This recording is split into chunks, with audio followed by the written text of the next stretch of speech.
ముందుగా ట్రెక్కింగ్ ఎలా చేయకూడదో ఈ వీడియోలో చూద్దాం. ఈరోజు మనమైతే ఈ ఆనకట్ట అయితే ఎక్కబోతున్నాం. ఇది వచ్చరికి వెలుగొండ ప్రాజెక్ట్ యొక్క ఆనకట్ట. బయలుదేరదాం. ముందుగా నేను మా స్వామి అయితే బయలుదేరాము. స్వామి చెప్పులు కూడా లేవు. రాళ్ళల్లో పాపము చిన్నగా నడుచుకుంటూ వస్తున్నాం. రాళ్ళన్నీ స్లిప్పరీగా ఉన్నాయి, జారిపోతున్నాయి, పట్టు ఎక్కడ దొరకటం లేదు. పాపం మా స్వామి ఎక్కలేకపోతుండే. వేరే అన్న మాత్రం ముందే ఎక్కేసిండు. నేను స్వామి పాపం చిన్నగా కష్టాలు పడి చిన్నగా పాక్కుంటూ అయితే వచ్చేసి పూర్తిగా అయితే ఎక్కలేదు, సగం దూరం అయితే ఎక్కేసాము.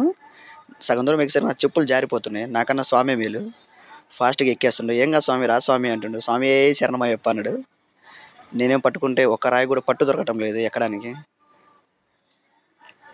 మా స్వామి నాకు హెల్ప్ చేసిండు, చిన్న గైడ్ చేశాడు అనమాట, అట్రా ఇట్రా అని.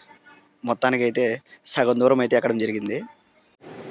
మిగిలింది ఈ కొండ కూడా ఎక్కేస్తే మనం బ్రిడ్జ్ అయితే చూడొచ్చు. స్వామి అన్న అయితే అన్నం మాకన్నా ముందే వెళ్ళిపోతుండు. నేను చిన్నగా నడుచుకుంటూ వెళ్తున్నాను వెనక. కాకపోతే ఈ దారిలో కొంచెం ముళ్ళు ఎక్కువ ఉన్నాయి. స్వామి చెప్పులు లేకపోయినా చిన్నగా నడిచాడు. మొత్తానికి అయితే బ్రిడ్జి మీదకి అయితే చేరుకున్నాం. బ్రిడ్జి కొంచెం ముందు 10 మీటర్లు మాత్రమే ఉన్నాయి. ఒకసారి బ్రిడ్జి మించి వ్యూ ఒకసారి చూడండి.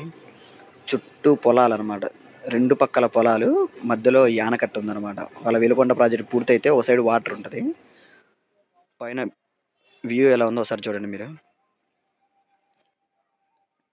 3 o'clock 4 o'clock అవుతున్నా కూడా ఇంకా మంచు కురుస్తూనే ఉంది. లైట్గా మంచు ఉంది. ఒక 500 మీటర్స్ ఉంటుంది మొత్తం బ్రిడ్జ్ పొడుగు. నేచర్ మాత్రం చాలా బాగుంది.